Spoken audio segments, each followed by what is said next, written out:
Along with Bob, you might be a tailgater. If your hands conduct an orchestra during the big halftime show, you might be a tailgater. Tune in to Tall Tales with me, Bob Klitzkie, Monday through Friday at 4 p.m., only on 93.3 FM. And you, too, can become a tailgater. The Point is KUSG, Hagåtña, Guam, 93.3 FM and 104.3 HD3. The vaccination rate increases. I'm Jack Callahan, Fox News. The White House says the country has finally reached a coronavirus milestone. It's about a month later than hoped, but the Biden administration says 70% of Americans have gotten at least one COVID vaccine shot. As the Delta variant of COVID continues to spread and drive up illnesses and hospitalizations, the White House says the country is averaging more than 660,000 shots daily. That's still far below earlier this year, when daily shot rates were averaging in the millions.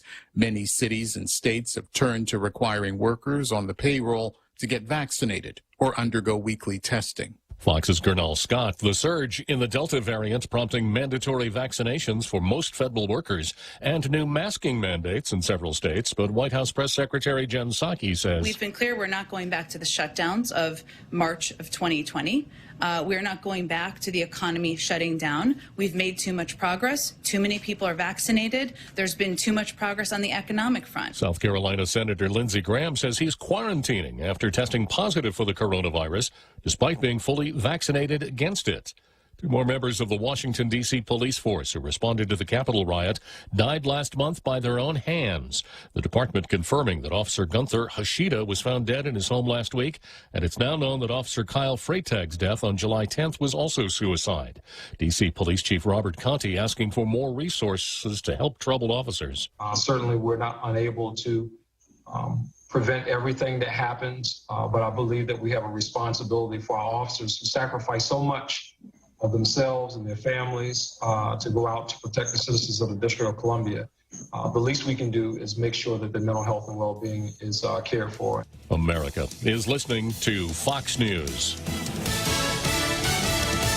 When's the last time you looked at your homeowner's insurance? A homeowner's policy protects much more than just your house. It also protects you against claims from someone being hurt on your property. If a visitor is injured at your place, how much are you covered for? The smart thing to do is get the answer today. That's the Insurance Extra Point. Get out there and make something good happen today by calling Guahan Insurance Services at 475-1162 or visit us at the Camacho Landmark Center in Tamuning.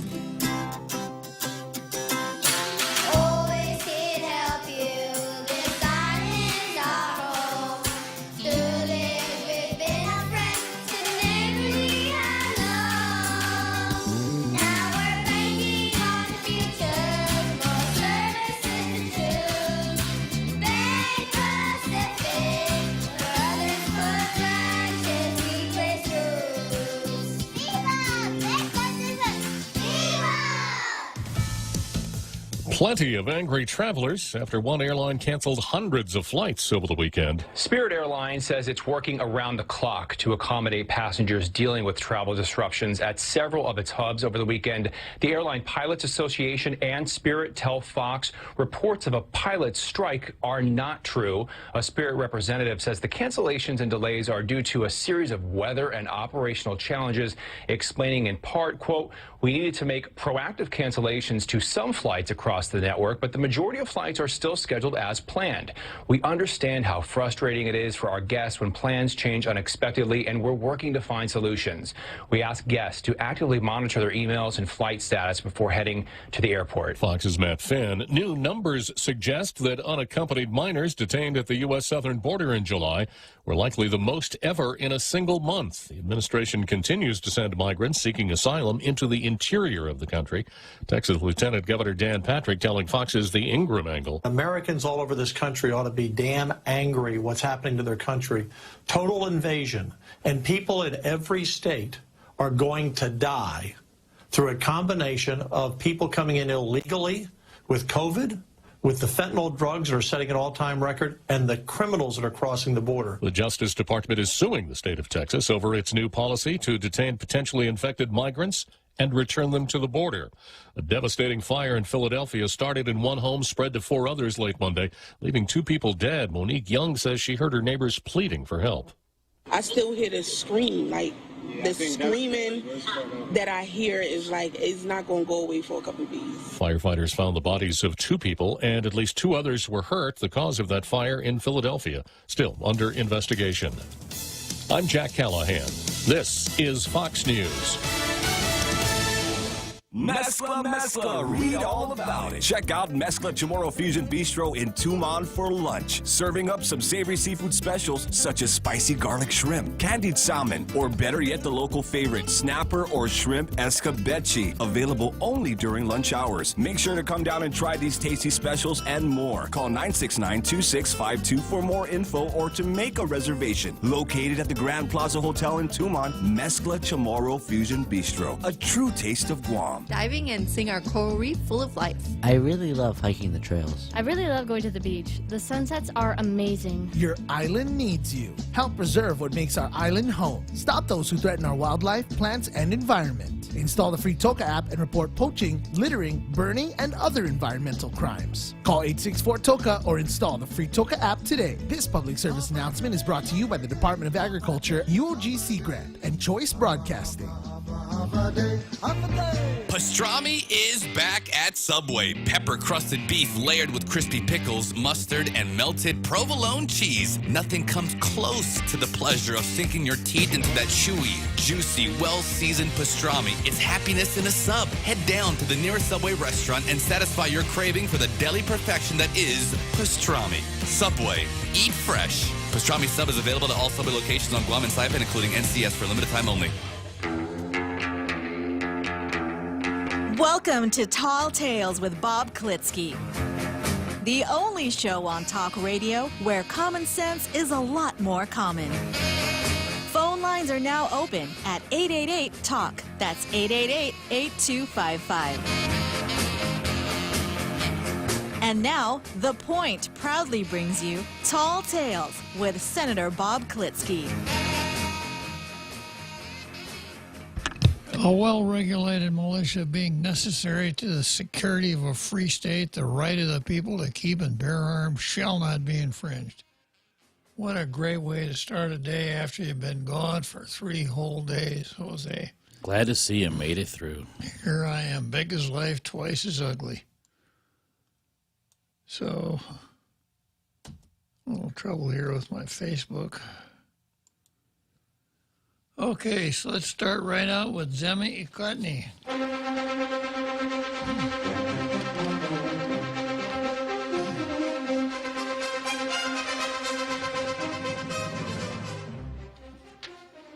And the title here is Our View, FSM Vaccine Requirement Raises Troubling Questions. Last week, the Federated States of Micronesia announced that all FSM citizens living in the country are required to be vaccinated against Wuhan virus. Vaccines are required for certain people in many countries: healthcare workers, students in public and private schools, military service members, and recently in the U.S. for federal employees. Employers can mandate vaccines as a condition of employment, and various benefits, such as public education, can be withheld from people who do not comply with mandatory vaccine requirements. Countries and governments across the world are trying to find a balance between the public good and individual rights, requiring all citizens by law to undergo any type of medical procedure, even one that will prevent death and loss, can be problematic.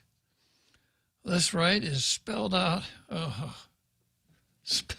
the United Nations 2005 Universal Declaration of Bioethics and Human Rights. Don't those guys have anything else to do?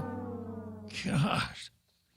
One world order, Bob. Yeah, absolutely. The city council writ large. Any preventive, diagnostic, and therapeutic medical intervention is only to be carried out with the prior, free and informed consent of the person governed, based on adequate information.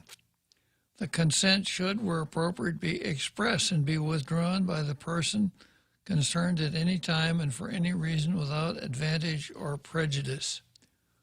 Or else we will, we won't like it, that's for sure. We'll send a rapporteur to your country and have him find the local equivalent of Julian Uggan, who will write a nasty letter to your president for us. That's what we'll do. We'll show you, by gosh. The FSM's effort to vaccinate all citizens obviously is done with the entire community's well-being at the forefront. The concern is that people who have strong concerns of religious, moral, medical, or ethical need, medical or ethical need to be given the opportunity to object. When vaccines are compulsory for work, employees can decide that their reasons for not getting a vaccine are more important than a particular job. When vaccines are compulsory for school, parents can make other arrangements for their children's education. When vaccines are required for travel, people can decide not to travel. The FSM resolution states that, quote, any employee of the national government and its offices or agencies who fails to comply with this requirement within 30 days, absent reasonable justification, shall be placed on leave without pay. That is well within the rights of a government as an employer. However, the resolution does not spell out what consequences private citizens who decline the vaccine will face. Throughout the world, only a few countries have mandated the Wuhan virus vaccine for all citizens, according to an article last week in the Straits Times of Singapore. Tajikistan and Turkmenistan require all adults ages 18 and over to be vaccinated. Exceptions are made for people with medical excuses. Reuters reported that Indonesia made the vaccines compulsory in February with fines of up to $357 for people who refuse. If the in the FSM resolution, officials note that the country's vaccination rate was 49.6% as of July 25. That's well below what is considered necessary for herd immunity.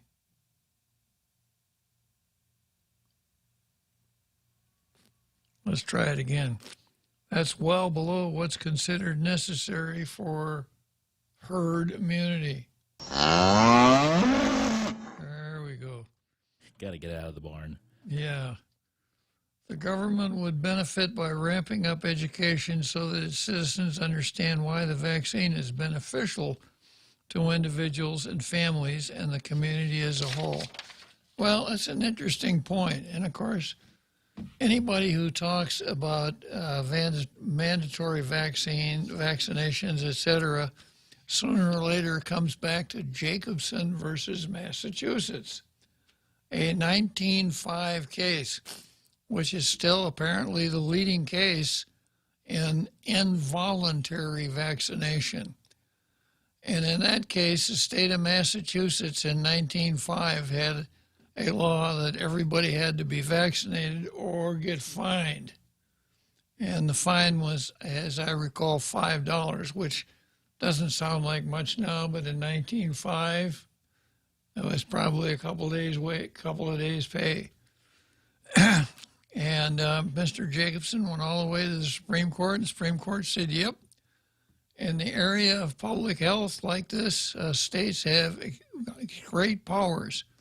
And if they properly articulate a vaccine that's necessary to protect the public health, and you don't want to do it, you're going to have to pay the fine. Sorry, Charlie. Now, that case doesn't stand for the proposition that if you don't take the fine, if you don't take the vaccine, you're going to go to jail. And it doesn't stand for the proposition that if you don't want to take the vaccine, we'll go out and find you, strap you to a gurney, stick a needle in your arm like you're condemned to death, and we'll vaccinate you whether you don't like it or not, whether you like it or not. I don't think any jurisdiction has tried that.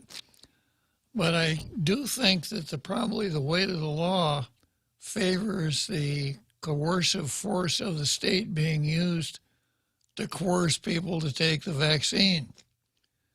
Now, there are a couple of interesting wrinkles right now with the 3 vaccines that are available, the Johnson & Johnson, Moderna, and Pfizer, because all of those vaccines are technically experimental vaccines. And this article doesn't mention it, but the UN has some serious rules about experimenting on humans with vaccines. And rightfully so.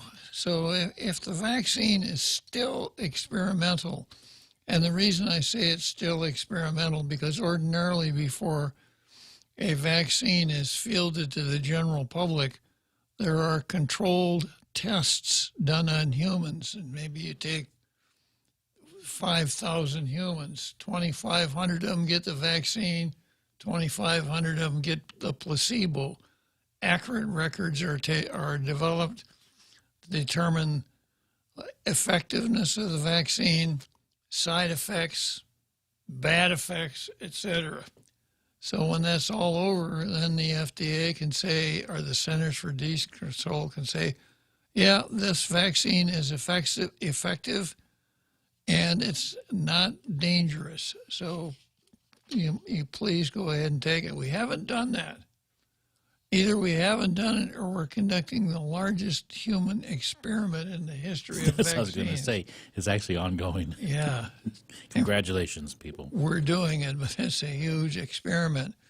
So I would think that no matter what the state of the law, even employment and some of these other things, that one who properly framed his objection to not being willing to take a experimental vaccine regardless of the consequences wouldn't have to suffer any consequences.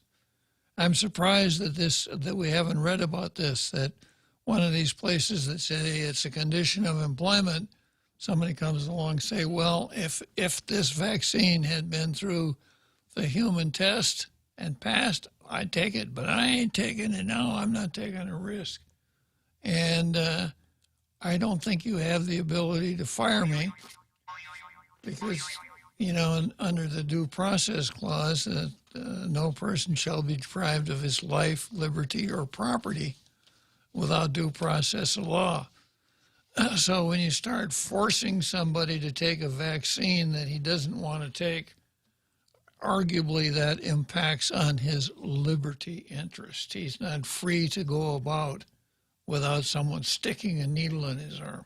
As well, a la Bill 112 arguments against it, how many of those justices were experts in the medical field of vaccinations? In Bill 112? All of Bill 112 arguments against it, how many of those justices in that Supreme Court case were experts in vaccinations? Oh, okay, yeah. You're talking about the Jacobson Supreme Court. Right. Yeah. Yeah, they weren't... you're talking about the medical malpractice. I got it. I've been out of it for 3 days, Tony. That's okay. A little off my game today.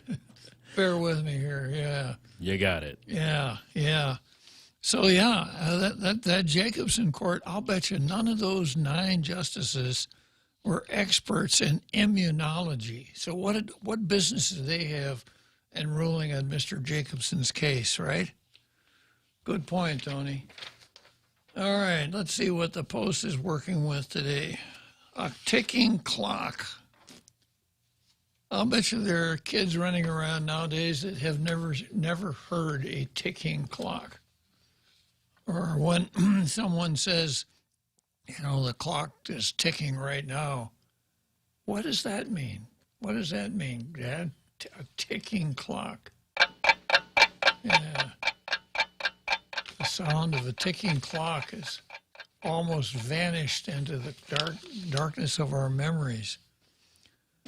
The clock is ticking on a $600 million spending plan, GovGuam budget. By the end of the month, the Guam legislature has to submit a budget to the governor's office. Well, not really. Here's what happens. If the legislature fails to pass a budget, the budget for the current year is reappropriated by operation of law. If the legislature passes a budget and sends it to the governor and he vetoes it, no. But if the legislature really wanted to play hardball, they'd say, okay, governor, if you're not going to tell us what your spending plan is for the $600 million, we're not going to entertain your budget. And you'll just have this year's budget and whatever you want to spend from your other stuff. Back to the editorial. That may prove a little tough, as noted by senators who are waiting on the governor's spending plan for $600 million in American Rescue Plan funds, which some government agencies are banking on to fund some of their operational and other needs in the upcoming fiscal year. The fiscal 2022 budget year starts October 1. By law, the legislature submits the budget by the end of August to the governor, who then has 10 days to veto, sign, or allow the budget bill to lapse into law. But it is statutory law. It's not Organic Act law. And it's relatively new. There have been times, when the budget passed in late September. And I think it was a Ben Pangilinan initiative that established this, the August 31 deadline on passing the budget, and that the budget couldn't be passed after like 8 o'clock at night or some reform measures like that. But when the legislature passes laws to limit its own flexibility, the question then becomes what happens when the legislature violates the law that it passed to regulate itself. They turn into pumpkins. Yeah, at midnight. Yeah, the regular answer to the question, what happens when the legislature doesn't comply with the law that enacted to regulate itself, the answer is usually nothing, because no one would have standing to enforce the rule. So if the legislature doesn't pass a budget by August 31, the marshal is not going to come over and handcuff them and haul them off to the pokey, or they're not going to have to take off and go to Washington or something like that, pretend that they're Texans. Basically, nothing would happen to them. They'd probably take their lumps in the media, but that'd be it. The budget bill determines how much money is provided to each government branch and executive agency and office to support services to the people of Guam. It also sets aside the funds for tax refunds and payments for various bonds that the government owes. A large part of the government's budget for next year fiscal year is ARP. Senators had asked Governor Leon Guerrero what the administration's plans were for the funds, and she asked them to submit their list of priorities. And she really conned them into that closed-door meeting, didn't she? We're going to have a meeting, and we'll hash it all out then. And everyone but Joanne Brown fell for it. After a meeting a couple months ago, the governor told senators she provided a plan that lists the administration's priorities. She'd provide a plan that lists the administration's priorities for spending. Ed Loop hasn't submitted a plan yet. So the governor said, I'll tell you what, you guys show me your whole card. We're playing 7-card stud now, right? You show me your whole card, and I'll show you mine. Oh, so that's what you got, huh? Yeah, I'll show you mine later. Yeah, nice going, guys. Adeloof hasn't submitted a plan yet. Speaker Therese Tedlahi has told the Guam Daily Post that without full transparency as to the administration's planned use of federal funds, our fiscal 2022 budget will be guesswork. On Monday morning, during discussion on a bill that would repeal the assessment of business privilege tax and use taxes on medical equipment and telemedicine technology, Speaker Terlahi noted the need to better understand where Government of Guam finances stand as legislature prepares to finalize the budget. We're just about to go into a budget session and we don't know the revenue and how we are going to fund the rest of the government.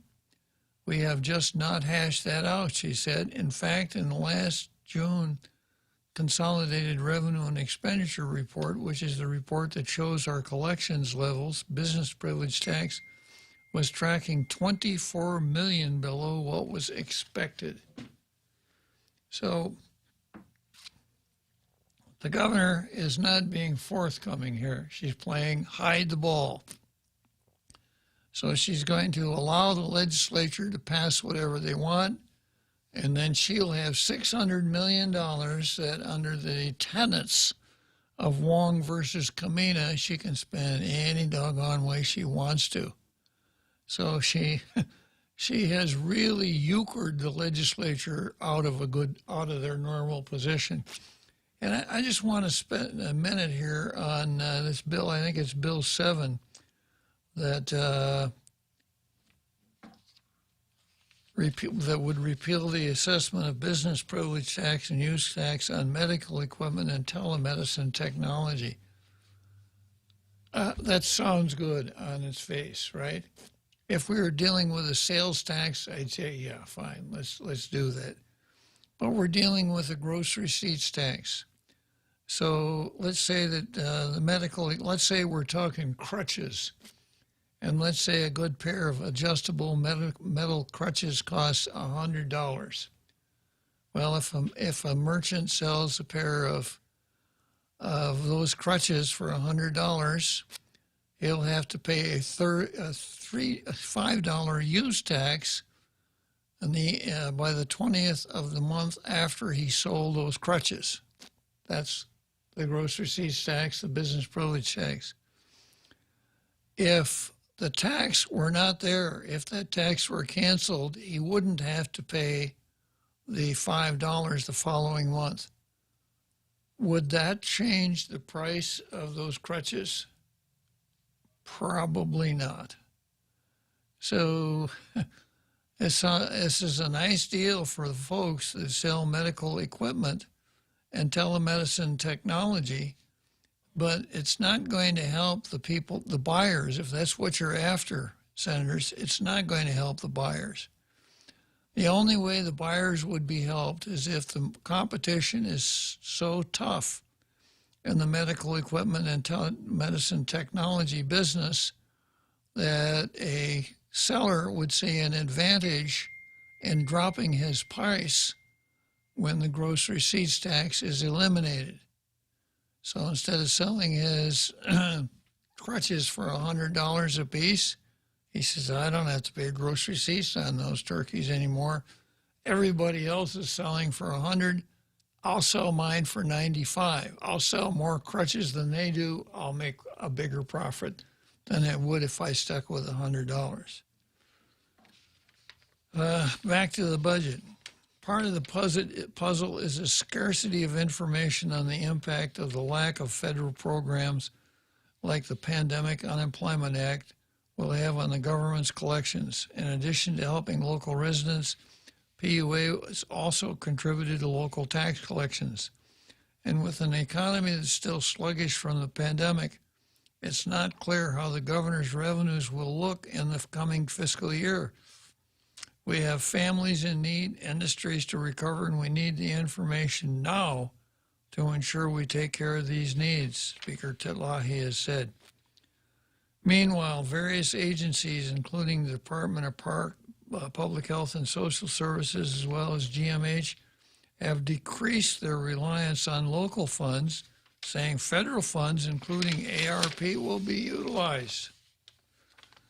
DPHSS's request for fiscal 2022 falls short of operational needs of $17.8 million, which DPHSS officials said they hope will be covered by ARP funds.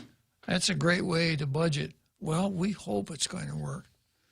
But the question as to whether they can rely on ARP funds has yet to be answered.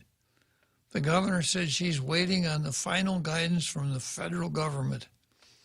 Governor's Communications Director Crystal Paco San Augustine, formerly known as Crystal Paco, said they hope to get the rules this month. Meanwhile, other states and territories are using ARP funds in line with interim final guidelines provided by the U.S. Treasury on July 19. Hopefully.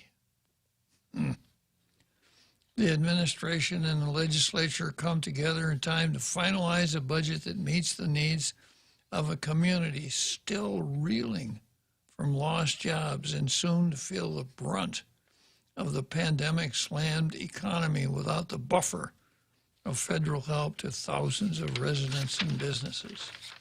Yeah, that's exactly where we are. And let's take a short break. When I come back from the break, I'm going to be chatting with Frenchie. The Extra Point with Jerry Roberts of Guam Training. Hi, I'm Jerry Roberts, and every day on The Ray Gibson Show, I get to comment on the incredibly diverse, fun, challenging, sometimes frustrating, often exciting, but always interesting world of work. I hope you'll be there with us. You can find daily transcripts of The Extra Point at guamtraining.com. Tune in every weekday morning at 7:20 for The Extra Point with Jerry Roberts, brought to you by Guahan Insurance Services and First Hawaiian Bank on 93.3 The Point. Now on Guam, 511 Tactical, offering the largest selection of tactical apparel and gear for law enforcement, first responders, tactical operators, and recreational enthusiasts. We're located next to Bargain Tactical, Guam's largest firearms dealer. Find both stores, Route 16 Army Drive between the Dungeon and Little Langs. Open Monday through Friday, 10 to 7, Saturdays 10 to 5, and closed on Sunday. Visit us online at tacticalgearguam.com. Follow us on Instagram and Facebook at Tactical Gear Guam. 511 Tactical, now on Guam. Always be ready. Welcome back to Tall Tales with Bob Klitzkie, Guam's single voice of reason. Call now, 888-TALK. That's 888-8255. All right, so here we are. So I've got Frenchie in the green room who wants to talk about a show in Oshkosh. By gosh. Must be about work clothes, right? Oshkosh, by gosh, work clothes. And mandatory vax. And Mark Cruz wants to make his mark about a question for about the budget. So go for it, Frenchie. Tell me something I don't know. Yeah, well, it's too bad. Yesterday, apparently, there was a tree that fell in the forest and nobody knew. And so I was expecting you to tell us all about the largest event in Wisconsin, which is the Oshkosh Air Show. Oh, yeah. Right, which was taking place all of last week, and apparently was very popular. There was a lot of people. It's probably the second largest event in Wisconsin outside of deer hunting season. Yeah, well, it's talking about the second largest event in Wisconsin ain't saying much, Frenchie. Well, there's also that could, also the you know, fair. that could be the fish fry at the Congregational Church, you know. Did I lose him? Looks like on his side. Yeah. Turn off mute, Frenchie. Frenchie, I'm going to go to Mark and then call back, and we can talk a little bit more about the Oshkosh Air Show. Hello, Mark. Hey, Bob. So my question is this. If the legislature takes, and it's totally hypothetical, if the legislature takes last year's budget or the previous budget and then adds 20% to it and then sends it to the governor, and she vetoes it, and it comes back and they override the veto. And that's actually digging into the ARP funds that she has. Does that actually happen, or can she dig in her heels and say, nope, you're touching money that you don't have authority to encumber? So, the latter. Go spit kind of thing. Oh, okay. As a matter of fact, I kind of was thinking along the same lines, Mark, and on one of the shows I said the way that the legislature could have some impact on her funds from the national government would be to take a budget and reduce various departments by a particular amount and send a note to her if you want the kind of money that you've asked for these budgets, for these departments, you're going to have to use your national funds. So as an example, let's say the budget for the Department of Education is $300 million. So instead of bringing a $300 million budget forward, they bring a $250 million budget forward with a note to the governor. You can supply the other $50 million if you think you really need it. That's the only way I can think of that could have some impact on what she does with that money. Yeah, but weren't the senators trying to do that early this year or late last year, where they were going into budget hearings with the different departments and saying, oh, by the way, how much did you get from the CARES Act or whatever, the recovery, whatever. And they said, oh, we got this many million. And Joe San Augustine was, okay, so we're going to take that out of there so that your budget is what you're asking for, but you're going to use the federal money to make up for the local shortfall. And that pissed everybody off. No doubt, and certainly would piss off the governor because she thinks she's got this huge pot of money that she can squander any way she wants to, Well, actually, she does, according to that one lawsuit that you talk about. She can do whatever she wants with it, within the guidelines. Yeah. That's Wong versus Kamina, and yeah. She has made no secret of the fact that that's exactly what she intends to do. Well, I got my fingers crossed she's going to do the right thing and spend it where it needs to be spent. Okay, Mark. Well, let's hope that happens. But I'm not too optimistic with this governor. But I'll keep my fingers crossed too. All right. Take care, Bob. All right. Okay. So French is back. Yeah, I guess we got cut off. I guess the governor didn't like what I was saying, huh? Probably not. So I was saying, in the English-speaking world, you have a lot of the governments, and that includes the United States, are now considering very radical things under the guise of the new variant, which apparently doesn't kill anybody, and even though it's more contagious, it's also a lot less strong than the previous ones. And, we went as far in Australia as a government of Victoria asking for the army to help them keep people in their house. And they might go door to door to vaccinate people, which is totally ridiculous. And now in France, for the last 3 weeks, you had huge demonstration with over 2 million people in the street. In Italy, there was the same kind of debate on health passport, and they ended up with a fist fight in the Italian parliament and demonstrators outside trying to take over the parliament. That would have scared Nancy Pelosi. And of course, the media sound just like the Pravda in the 60s.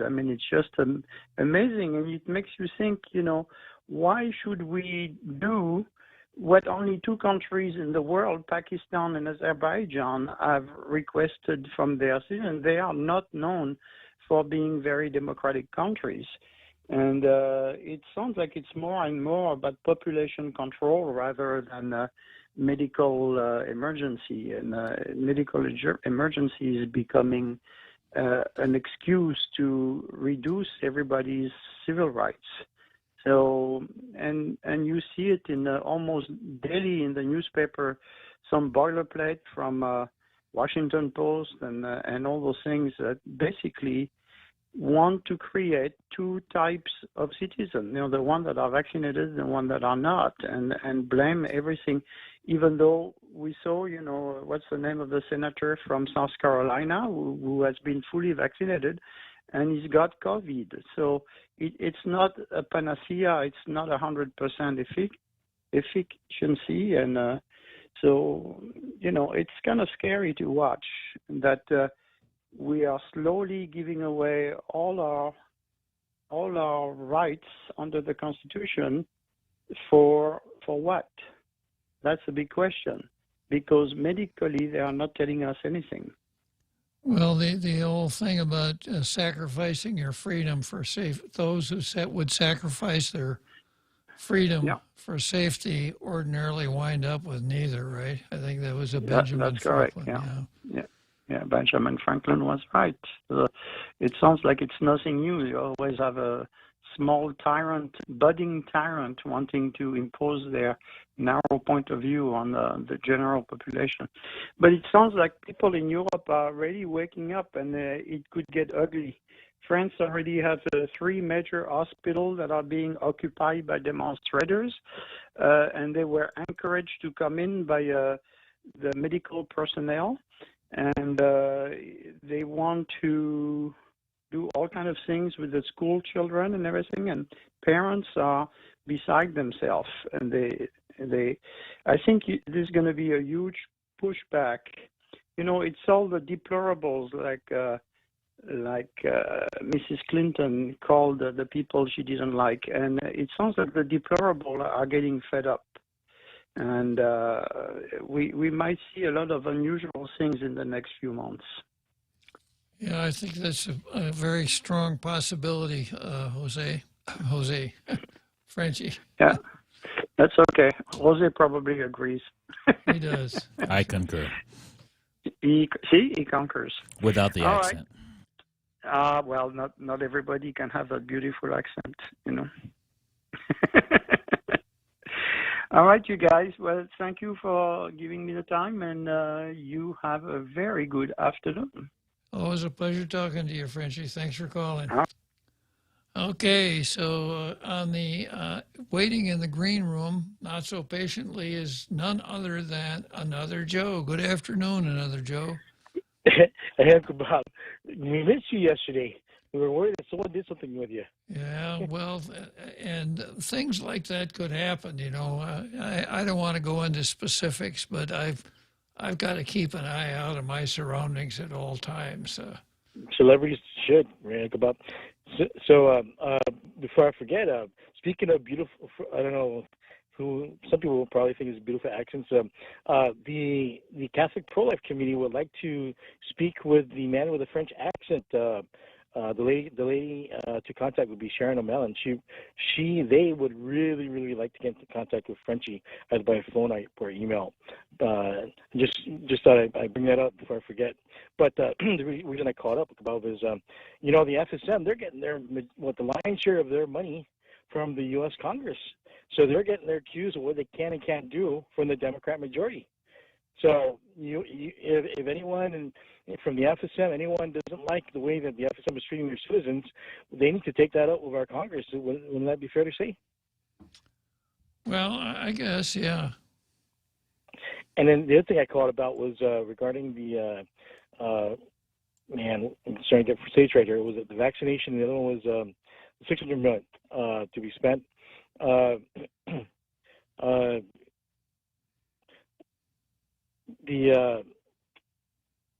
think that's what I was. I'm not sure. I got me stage fright. I apologize. Stage fright. I have to emphasize Republican majority in the 37th legislature, Republican majority in the Congress, and that's the way a lot of these issues will be addressed appropriately, and there'll be a variety of options and based on science and data. And so anyway, I'll just keep listening. Bob, thanks for your time. Okay, it's always a pleasure talking to you, Another Joe. Okay, so let's see. I finished Jemmy Cotney. It's time now for the card. And I don't have much on the card today. People are just not fighting with each other enough lately. And then, of course, I was out of the game for a while, so I don't have the voluminous card that you've come to expect on Tall Tales. This is what I've got for today. I've got Bavakwa versus the United States, Lefties versus Cops, and Maud Marin versus Critical Race Theory. A couple of items on the national scene, starting out with Bavakwa versus the United States, a theme that we've seen so many times before, right? And Bavakwa, of course, is the #1 separatist here on the island. A separatist is one who would like to see the territory of Guam separated from the United States of America, so that Guam would no longer be a U.S. territory or a U.S. colony, if that's the word that rings your bell. And this is entirely possible under Article 4, Section 3. The Congress could pass a law that says effective noon on the 1st of January 2022, the United States withdraws its claims of sovereignty over the island called Guam, the Marianas. And Guam would be independent of the United States. Now, what else would happen? Nobody knows, because Bavakwa and all the separatists have not said word one about their plans if Guam were separated from the United States. Would we have a monarchy? Would we have King Michael I? since he's kind of the Minuteman here of the separatist movement? Would we have a parliamentary form of government like England has? Would we have 3 separate branches of government like the American model? Would we go back to the 3 classes of people, the Matua, the Manatsang, and I can't remember the middle class, with the Matua basically running the show? We've read that Guam was not only a matrilineal society, but a matriarchal society. So would we have a real Magahaga in charge of all of the island? Or would the independentistas go one further on their noble savage approach to government, the Jean-Jacques Rousseau idea that indigenous people living in their own world were basically morally pure and good people, and it was civilization that spoiled them. So if the United States were to withdraw sovereignty from Guam, would we just go back to the pre-Hispanic era on Guam and conduct ourselves that way?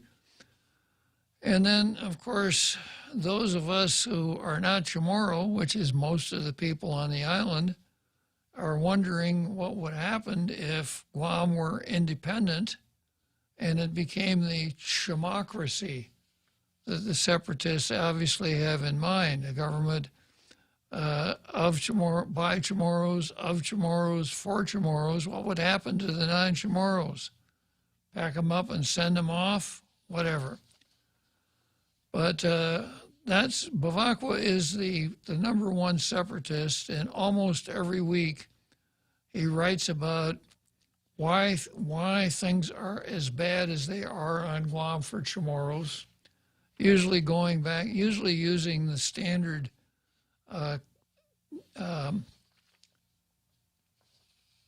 CRT, critical race theory plan, where you find historical events that don't cast the United States or Americans in a very good light.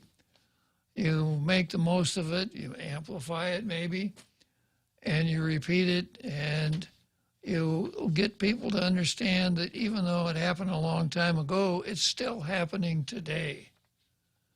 And that because of these long ago events, the island is so structurally or systemically colonized that it can't be fixed. There's no fine-tuning or reform.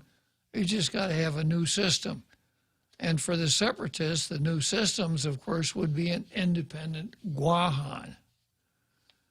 So that's my analysis of why Bavacqua keeps running these columns like the one I'm going to get into today about how bad things were in the old days under the Americans. And here's what he says today. To some Chamorros who were liberated by United States Marines in places like Menengan, they describe them akin to gods or angels on earth. The feeling of relief at the war being over, the fact that many of these soldiers were a good deal taller than the average Chamorro. Now, my wife was at Menengan, and she was young. She's 4 years old. And I asked her what she remembers that the Marines were all tall. And, you know, I guess that was good. It kind of worked out for me, didn't it? Sure did. Yeah. The fact that many of these soldiers, Bavacqua probably thinks Marines and soldiers, 6 of one, half a dozen of the other, they're all colonizers. Who gives a darn, right? Were a good deal taller than your average Chamorro, combined to create moments in which they appeared larger than life. The gratitude over the U.S. role in kicking out the Japanese manifested in many ways. For some who experienced the Japanese occupation, there was a feeling of obligation to the U.S. military, whether it was something that families felt or something that an individual felt, it was there. Well, I could understand that, I can tell you. Some people's obligation is other people's gratitude. And I can tell you that when the Marines landed on July 21, 1944, 1,548 of them never got back aboard ship. They died on Guam. 1,548. For some who experienced the Japanese occupation, there was a feeling of obligation to the U.S. military, whether it was something that families, as you were. On the 50th anniversary of Liberation Day, Enrique Maño Lasanco, a 23-year veteran of the Navy, wrote the following. As a young boy, just 4 years old, I can still remember the many tragic and horrible experiences during the Japanese occupation. After the war, many of Guam's sons and daughters, like myself, could not wait to serve our country. While only 17 years of age, I convinced my mother to sign me up for the military so that I may serve. And I think for once I agree with something Bavacqua said. You know, in 1950, when the Organic Act passed, local folks were subject to the draft. But during the era of the draft, selective service, if a person wanted to, he could volunteer for the draft. Go to the local draft board office and say, I'm Joe Schmo, I want to volunteer for the draft. So they'd sign him up, have him sign some papers, etc. And if the local office filled all of its quota, that no one would actually be involuntarily drafted. So you want me to break, Jose? I think we should take a quick break. Yeah, okay. Yeah.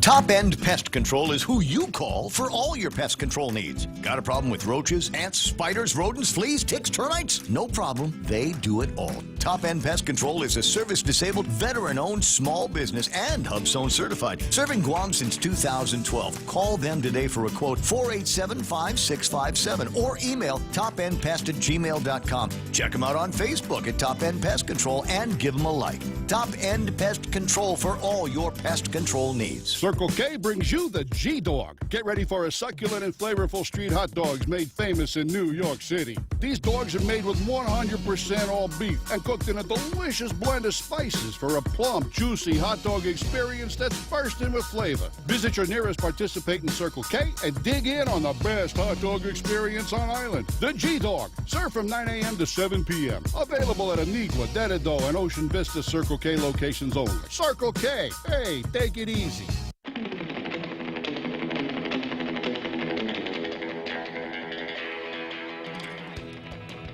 So here we are back with Bavacqua versus the United States. So I was explaining the way the draft law, the selective service law worked.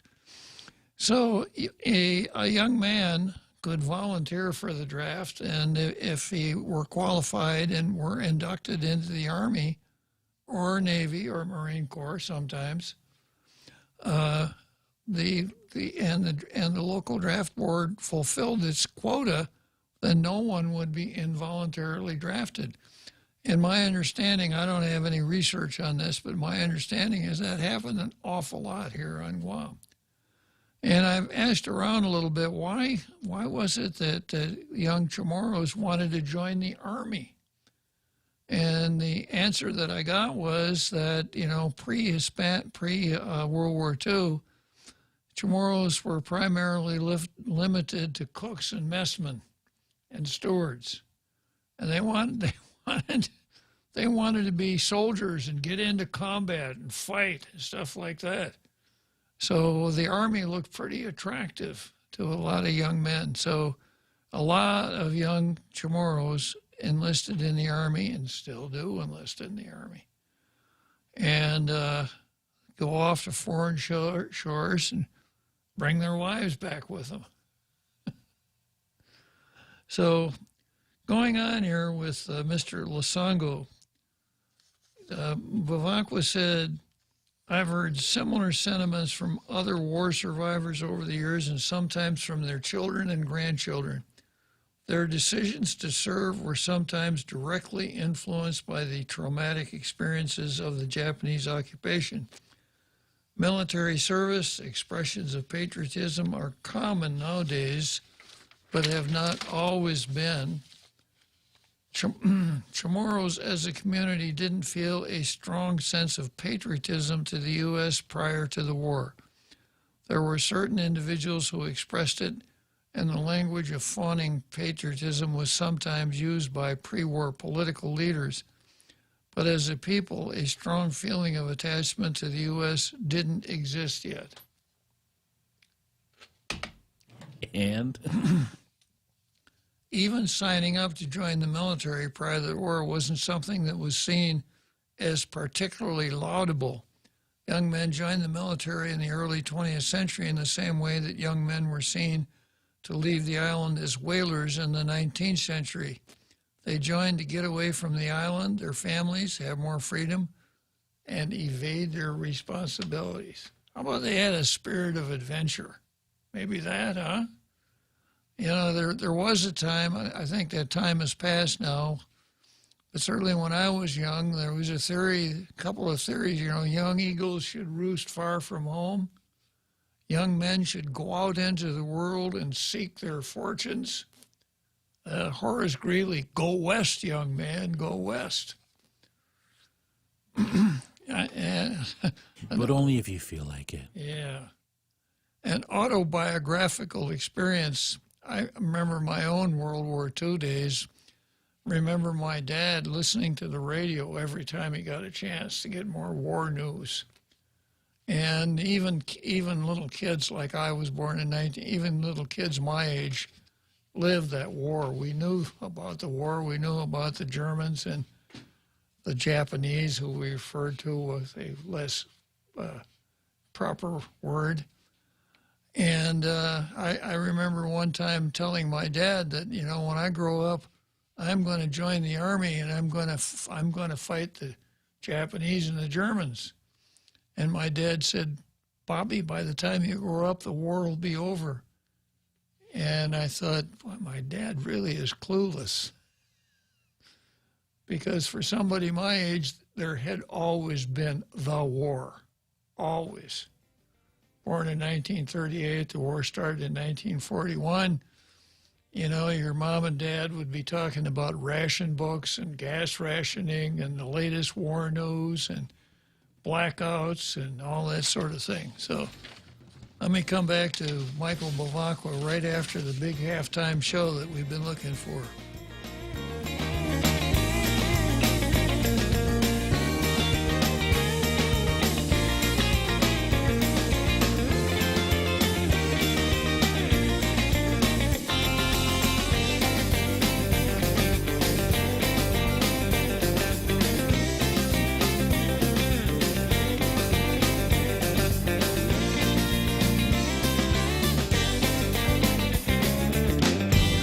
The Point is KUSG, Hagåtña, Guam, 93.3 FM and 104.3 HD3.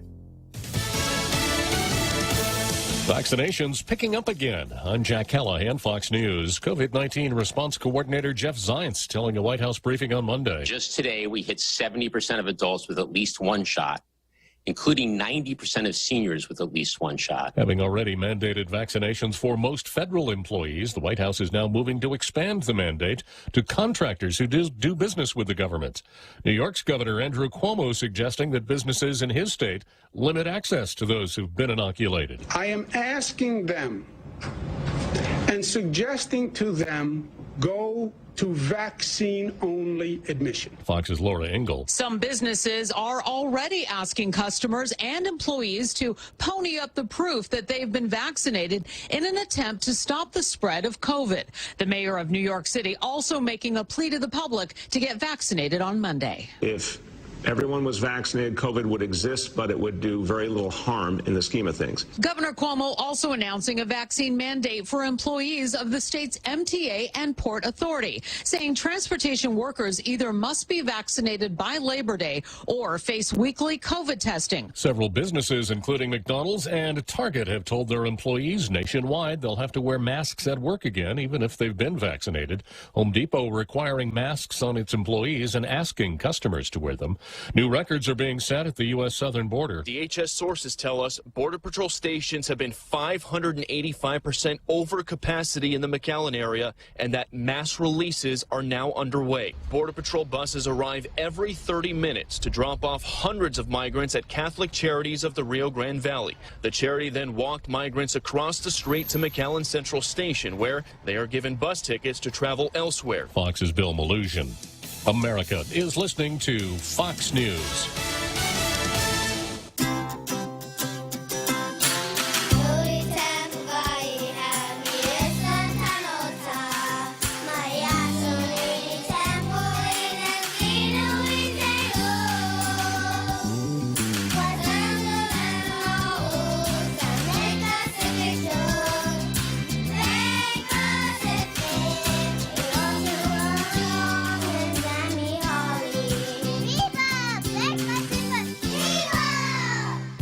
Leah Dunca from Security Title here with a little information about trusts.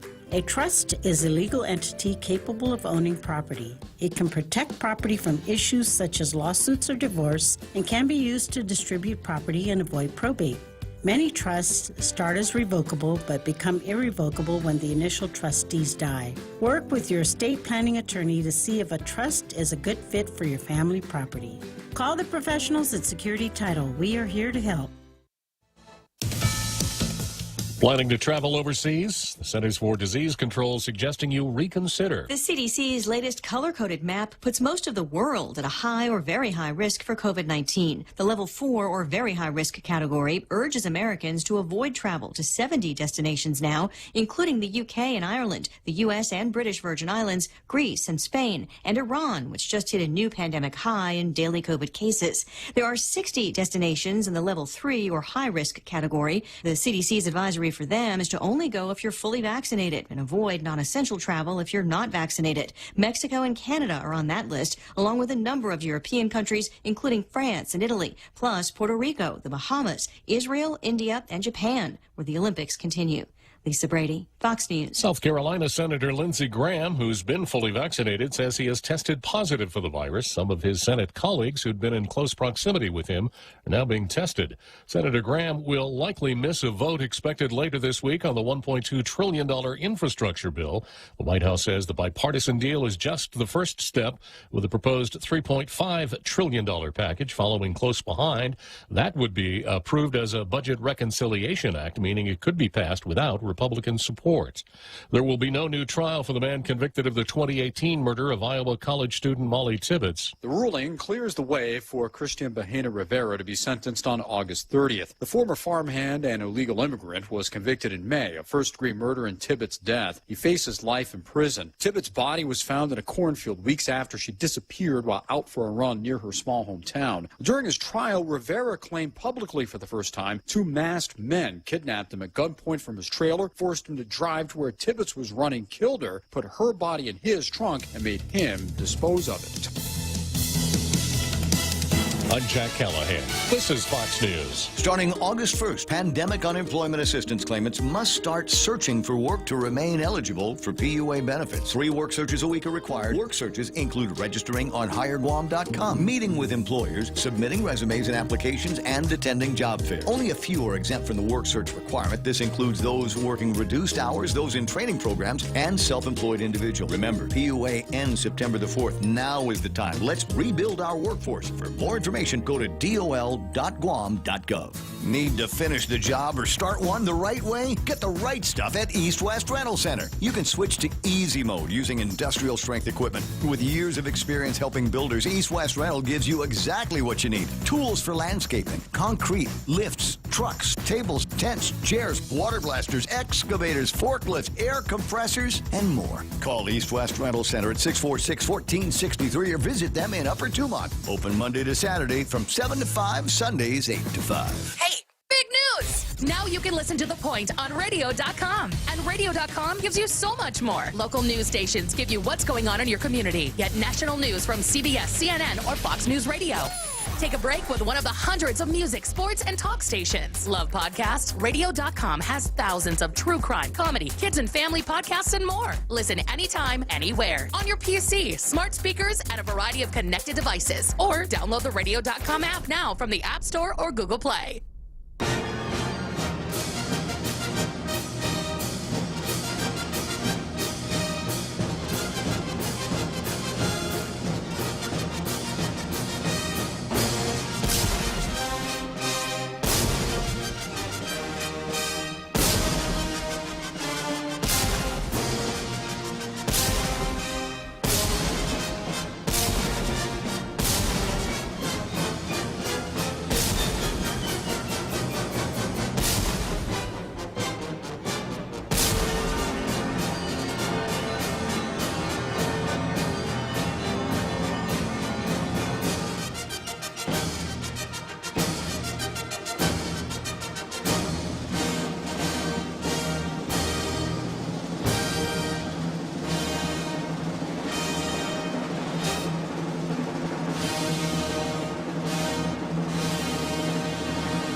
So that big halftime show that we've all come to know and love so much means we are now in the second half of Tall Tales, and I'm still working with Bavakwa versus the United States.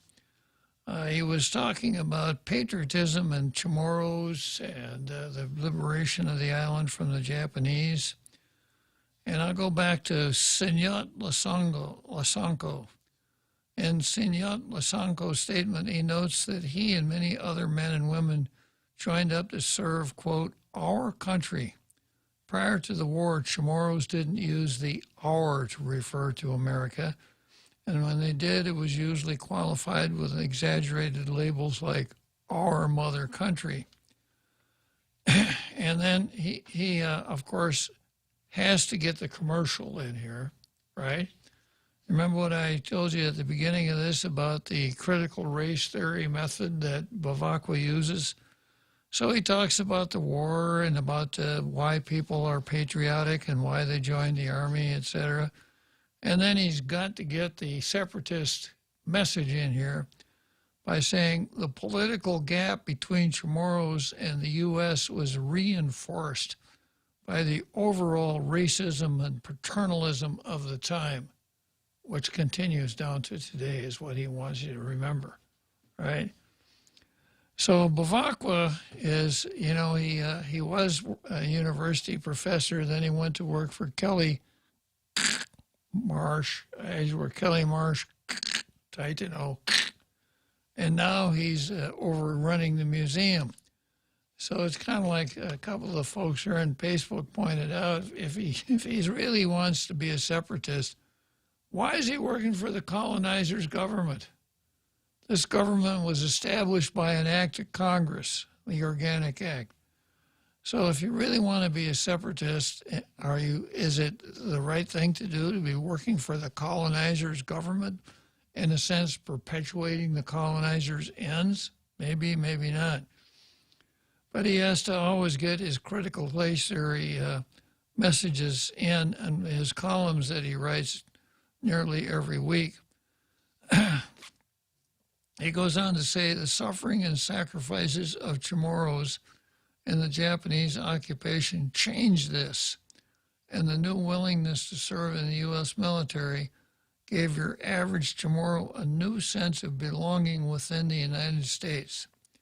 This is another example of how the war stories of one generation lay the groundwork for the sense of identity of the next. And then he comes to the punchline.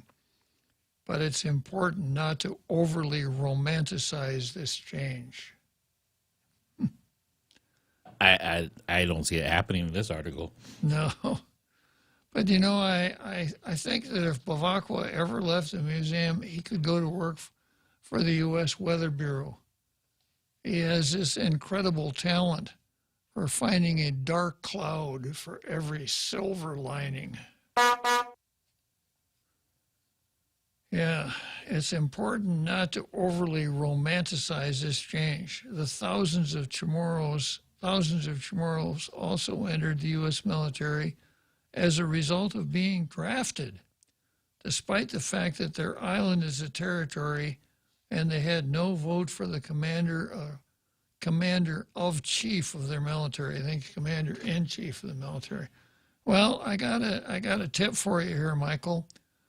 Of that 1,548 Marines that were killed in the liberation of Guam, I would estimate that probably 70% of them were under 21. And guess what? They didn't have a chance to vote for their commander-in-chief because they weren't 21. Why is that important? You know, during the time that the United States has selective service in place, non-citizens, permanent resident aliens are drafted just like citizens are. And the nationals living in American Samoa were drafted just like the citizens were. So this is kind of a straw man argument, which figures. It kind of fits in with so many of his arguments. So finally, even as Chamorros have overcome this political gap, it still persists from the U.S. perspective in many ways. Chamorros have overcome this political gap. It still persists from the U.S. perspective in many ways. I'm not quite sure what he means by that, but I'm pretty sure it's not good. Yeah, so the Daily News apparently praise him to crank out this stuff every week. Anti-U.S., pro-separatism, revisionist at best history, and various uses of the phenomenon of gaslighting to bring people around to think that, wow, we really got it bad now. We'd be so much better off if we were independent. Yeah, whenever I'm feeling too cheerful and over-exuberant, I just read a Bavacqua op-ed. That'll do it. Yeah, that'll do it. Okay, next item on the card is lefties versus cops. And this is something I got from the column Bearing Arms. Anti-gun mayors spend big on taxpayer-funded personal security. One of the most annoying attributes of many anti-gun celebrities and politicians is the insistence that you and I give up our right to defend ourselves while they have armed personnel protection watching over them.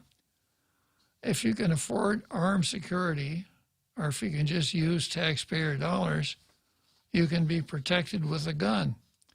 If your bank account doesn't allow for that, however, you're on your own.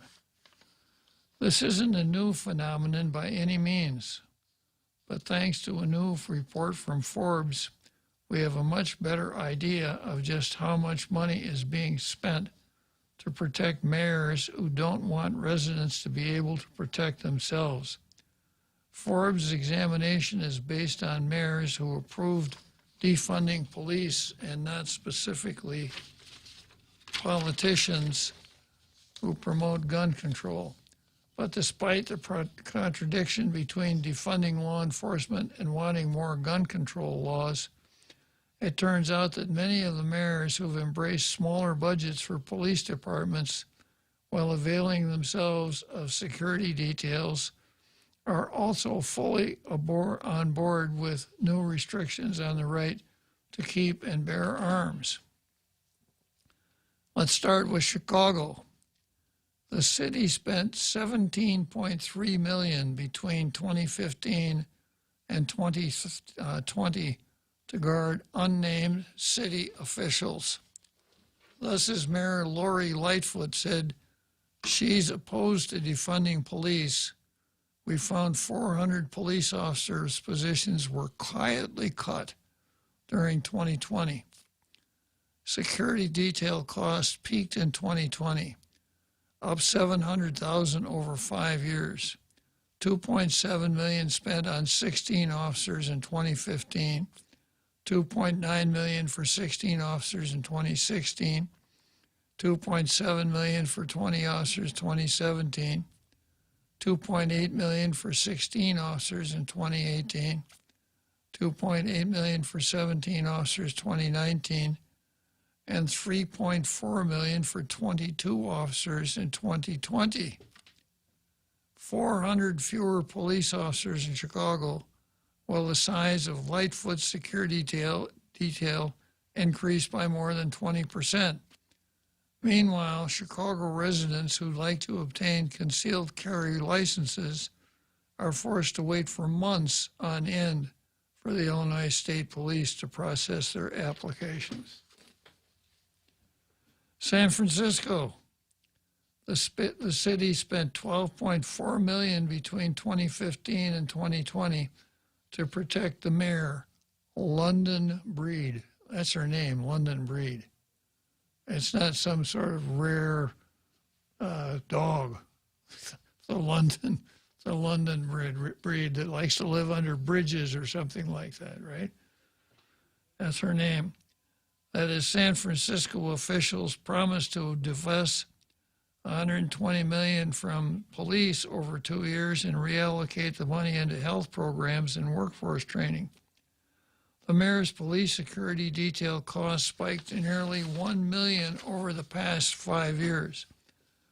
The police department wouldn't say how many officers were assigned. However, the city spent $1.7 million in 2015, $417,489 in 2016, $2.5 million in 2017, $2.7 in 2018, $2.5 in 2019, and $2.6 in 2020. San Francisco's crime is out of control and its quality of life is declining dramatically. But Mayor Breed doesn't have to worry about any of that impacting her personally, thanks to her security squad.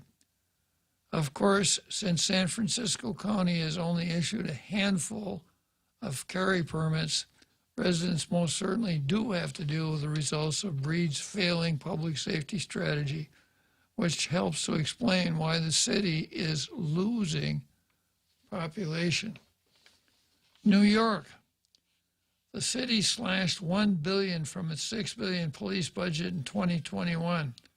reallocating $354 million to mental health, homelessness, and education services. The cuts mostly haven't materialized. That's why Mayor Bill de Blasio sports a NYPD security detail. However, the NYPD has yet to respond to our open records request with more detailed cost information. While de Blasio traveled the country during his failed 2020 presidential campaign, his police detail reportedly cost taxpayers $358,000. His wife and son also have security details, while his daughter canceled her protection a few years ago. So not only does the mayor have his own bodyguards, but his family's protected by taxpayer-funded security details as well. What was the process of getting a carry license in New York? What was the process of getting a carry license in New York too much of a burden for Shirlane McRae and Dante de Blasio? Obviously, yes. Baltimore. The city spent $3.6 million in 2020 for 14 police to cover Mayor Brenton Scott, the state's attorney Marion Mosby, and the police commissioner Michael Harrison. Yet Baltimore has eliminated $22 million from its police budget. This story first aired on Fox Baltimore. Protection for the mayor included 6 officers and 1 sergeant, costing almost $2 million. The state's attorney has 3 officers and 1 sergeant, costing $1.3 million. The police commissioner's security deal included 2 officers and 1 sergeant, costing $464,948. Baltimore has had 6 straight years of more than 300 homicides and is on a pace to make it 7 years in a row. But thanks to Maryland's restrictive May issue carry laws, the average citizen cannot legally carry a firearm in self-defense on city streets. Meanwhile, a number of top officials are protected by armed police officers, cops who would probably make a much bigger impact on the city's crime rate if they weren't attached to the hip of the mayor, state's attorney, and police commissioner. The hypocrisy displayed by these mayors is nothing new. But given the rise in crime and the calls from these mayors to both strip millions from police budgets and impose new restrictions on legal gun owners, it's still important to call them out. These mayors have demonstrated that they don't have a problem with guns as defense tools, at least when it comes to their own safety. When it comes to you protecting yourself and your family with a firearm, on the other hand, these mayors would prefer you disarmed and defenseless. So much for the big hypocrisy, hypocrisy in the big cities in the U.S. Did I have a caller? Oh, that was Mark, who was reduxing on the separatist outlook or the status of Guam after a separatist takeover. I wished he'd explain that to us. Oh, that's right. Ask him to stay on the line, but maybe he'll call back. Yeah. He had a good scenario there. Yeah, call back, Mark. We'll stop what we're doing and we'll pick you up. I'm going on to this national story here called Maud Mannon versus, here he comes. Good. I'll hang on to this Maud Mannon versus critical race theory.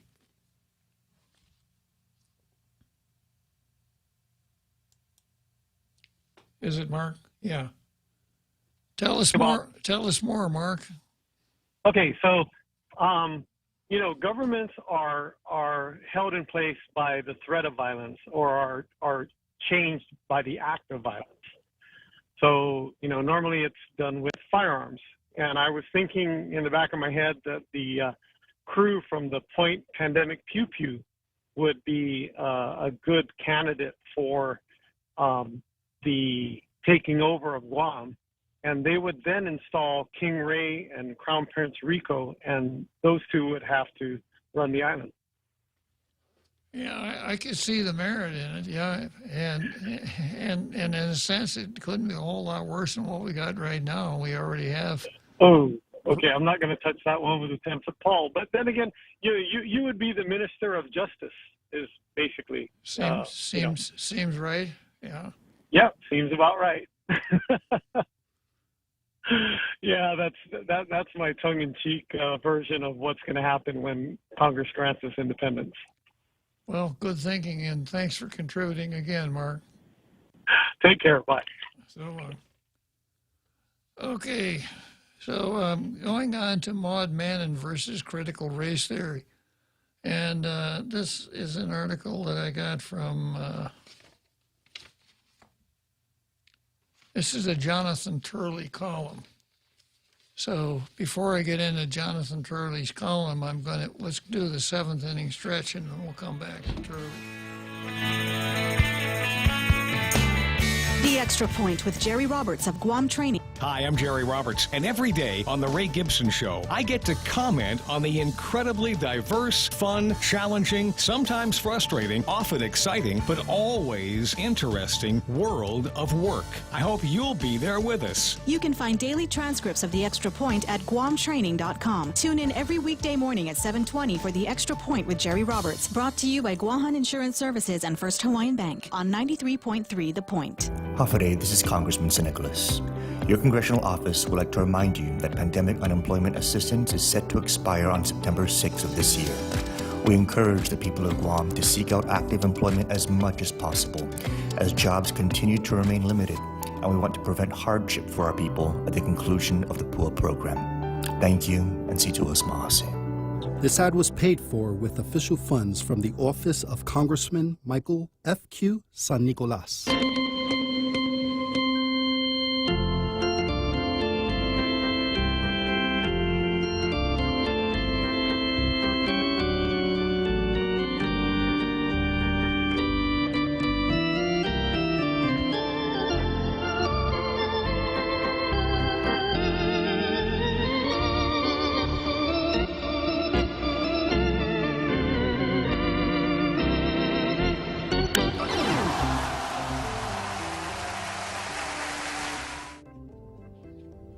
Okay, here we are back on Tall Tales, and I've got a Jonathan Turley column. You know that Jonathan Turley is my favorite legal columnist.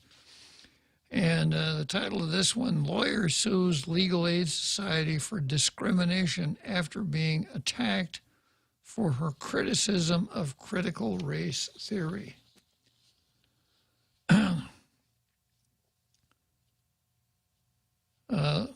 Maud Marin is a public interest lawyer who is now at the center of a firestorm in New York. A Bernie Sanders donor and public interest volunteer, she is the classic image of a Manhattan liberal. Marin is someone with the type of resume that should bring pride to any school. She is a mother of four who graduated from Cardozo Law School and became a public defender with the Legal Aid Society. By every indication, she's a dedicated public interest lawyer. Her life changed, however, after, as a mother of four public school kids, she criticized the teaching of what is commonly referred to as critical race theory in public schools.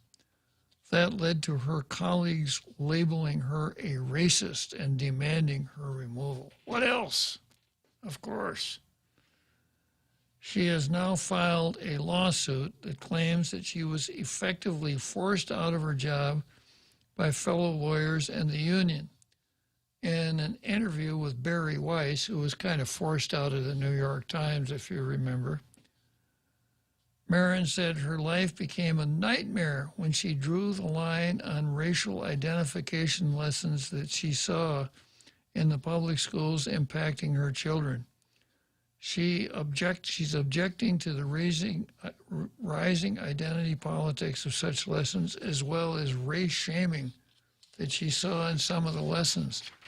And once again, stopping to interject here, critical race theory. Is it wrong to teach about critical race theory? No, I do it a lot here on the show. I tell you what the elements of critical race theory is, what those who practice it believe, as well as I can understand it. And I give you my own opinion of whether it's a good thing or a bad thing. But when people talk about critical race theory in the schools, that's not the exercise they're talking about. What they're talking about when they talk about critical race theories in the schools is the school officials, the teachers, requiring the students to practice critical race theory. Not to learn about it, not to understand it, but to do it. And a lot of parents are very, very upset about the whole thing. So going back here to this article, none of this would have happened if I had said, I love books like White Fragility.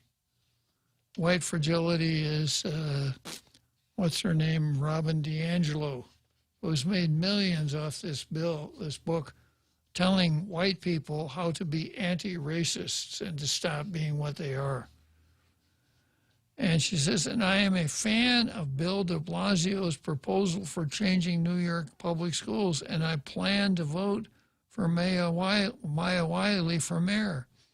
The reason they went after me is because I have a different point of view. Not because she's because she's a conservative. She's a liberal. I am very open about what I stand for. I am pro-integration. I am pro-diversity. And I also reject the narrative that white parents are to blame for the failures of our school system. I object to the mayor's proposal to get rid of specialized admission tests at schools like Stuyvesant, which is one of these schools for really bright kids. And I believe that racial essentialism is racist and should not be taught in school. There is no reason why a legal aid society service lawyer cannot oppose such material in school and still represent all LAS clients zealously. Indeed, Marion appears to have had an unblemished record, yet her comments led to a 2019 complaint from the Black Attorneys of Legal Aid Caucus and Attorneys of Color of Legal Aid. She was cleared in 2020. Then she wrote a column for the New York Post criticizing anti-bias training and how difficult such efforts were making it for many to stay in the public schools. Here's a quote. We all want well-integrated, high-quality public school system. Parents have the right to demand an education that prepares their children to meet or exceed grade level expectations, which in America often lag other countries. Those who yell the loudest about integration should stop the accusations against those who think or speak differently than they do about the shared goal of integrated quality schools and find ways to work together. That led to a furious response from fellow lawyers who denounced her as a vehement racist. Black Attorneys of Legal Aid Caucus issued a lengthy statement that declared, quote, Maud is a racist and openly so. They said Marion is one of the many charlatans who took this job not out of a desire to make a difference, but for purposes of self-imaging. The full statement the statement is, in my view, unfair and unsupported. It could also be defamatory, though a court would likely find this protected as opinion. Of course, the impact of such letters is to intimidate anyone else from uttering dissenting views. Few young lawyers would risk being tagged a racist, a career-ending event. That's all you got to do. We have seen the same campaign of intimidation on college campuses. Even objecting to the 1619 project being taught in public schools can lead to calls for termination. This growing intolerance for free speech has even reached law schools, as discussed in a column this week. Schools, as you were, indeed, as we previously discussed,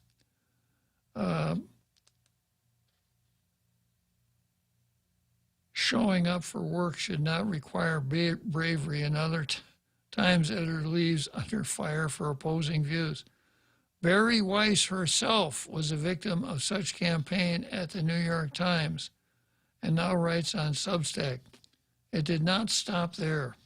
4 lawyers wrote a piece, Segregationist Dog Whistle Becomes a Bullhorn, New York City, calling Marin an anti-integration activist.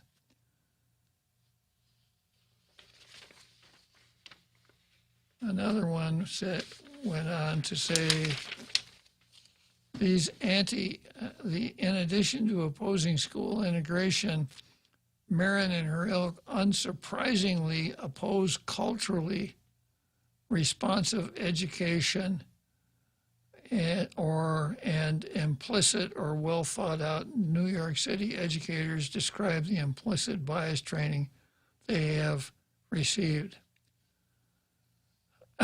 for educators. These anti-integration advocates hold an outside influence over education policy, occupying critical seats on their local community education councils. That's what they're saying.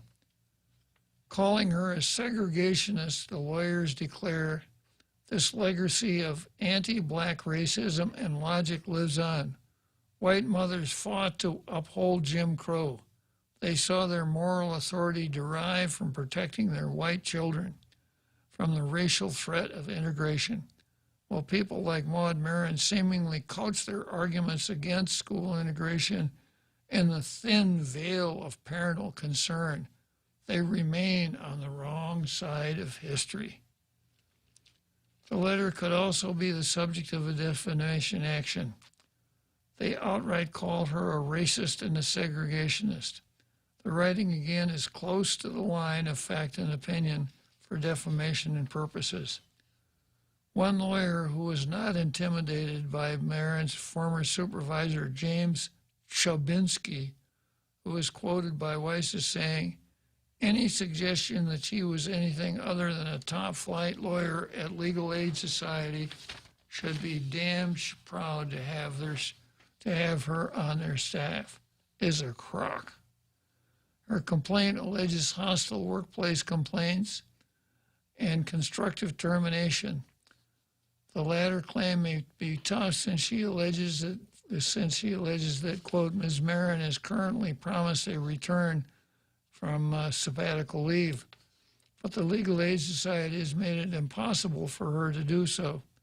A court could be looking for an exit ramp, and such nuance could give it an easy way out of such claim. The hostile workplace and discrimination claims are particularly interesting due to the intermixing of fact and opinion statements. Again, a court could be tempted to call it all opinion and note that Marin assumed a public persona in her writings. However, she alleges that problems arose before she published her column. So here you got it, a classic dyed-in-the-wool liberal who has done all the right things all her life, had the temerity to come out and say, I don't want this critical race theory in my schools, my kid's school. And all of a sudden, she's all the bad things you could imagine. It's racist, and on and on and on. And it hasn't really dug in here, but as I keep pointing out with the Bavacqua columns, whether or not he is a critical race theory proponent, the tactics he uses seem to be borrowed from critical race theory. So I'll just leave it at that for now. Okay, so I've run to the end of the items on my card here. It would be nice if somebody called in and had a really interesting subject that they wanted to discuss but never had time to. But in the absence of that, I'm going to pretend that Drive-Through Jack is on the line. Well, here comes somebody calling in with a really interesting subject. So we'll give him a minute or two here. Yeah, who else but the most dangerous man in the room? Carl, I don't have to ask you if you have an interesting subject you want to discuss because you have so many of them. Which one today? Thanks, Bob. I just wanted to toss a question out to you and to your listening audience. You know, I'm kind of looking at the various vaccines that are available and trying to understand what the differences are.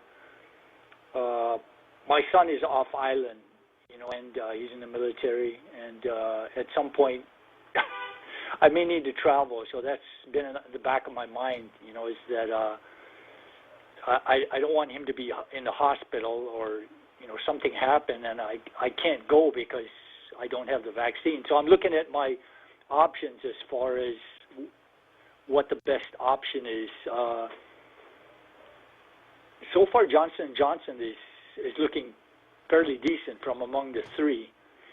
But, you know, I don't even know if that's available on Guam. I think everyone that I've spoken to or that I've heard about is always talking about 2 shots, which means Moderna and Pfizer. So I haven't really heard about 1 shot, you know, the Johnson & Johnson. So I was wondering that if you or anyone else out there would know, is Johnson & Johnson even an option on Guam, or is it only Pfizer, or is it only Moderna? I don't know what's happening.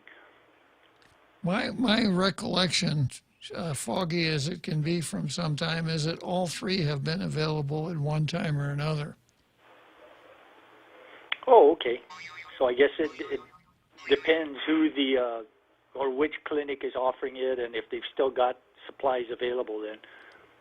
Well, one of our Sub Rosa tailgaters just WhatsApped me and said J&J, that Johnson & Johnson is available and you can get it at UOG.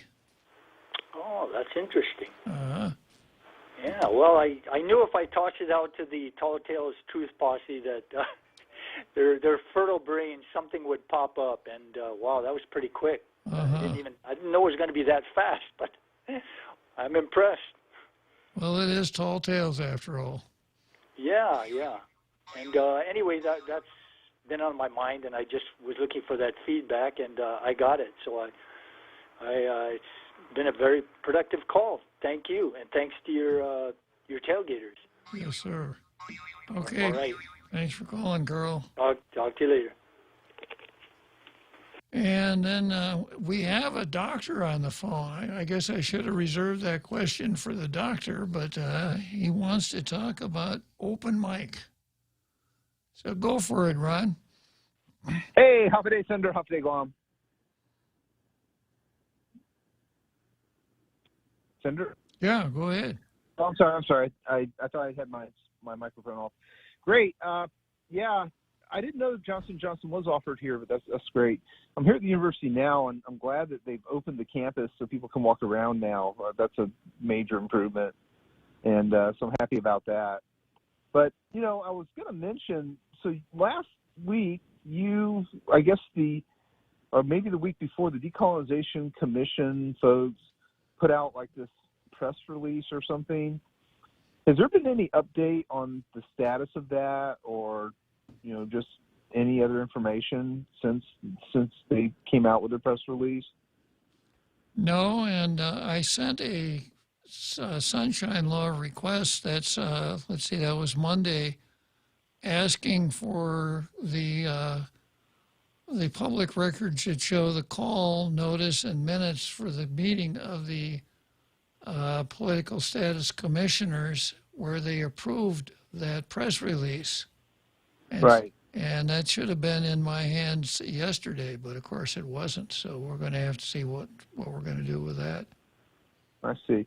Because I did note that I guess they met today at 3, and they meet the first Tuesday of every month at 3 p.m., I guess, is their meeting time, their regularly scheduled meeting time. That's what I found out later, and everything.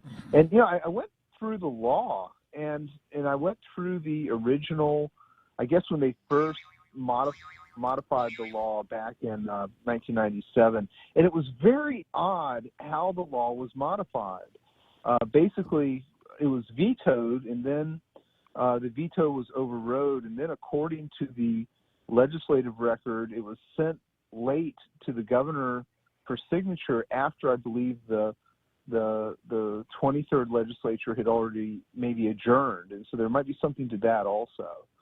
That when they passed the law, that it was delivered like several days later to the governor for a signature, even though the legislature was no longer, operating. I guess, was it called sine die? It had already concluded its business or something. I don't know. It's just one of those weird things. But then the other thing is, if you read the legislative record, at the time they were saying, we're going to continue the Guam Commonwealth Commission. Everything else is going to continue as normal. This is just a additional little thing that we're going to do in addition to other things that we're doing. And I don't think that that's what happened. I think what happened was they dropped everything else and then centered on the point that, it had to be, at that time it was a Chamorro only vote. And the language is very, very plain that this was a very narrowed process compared to the previous one. But anyway, that's just one of those points of history, I guess.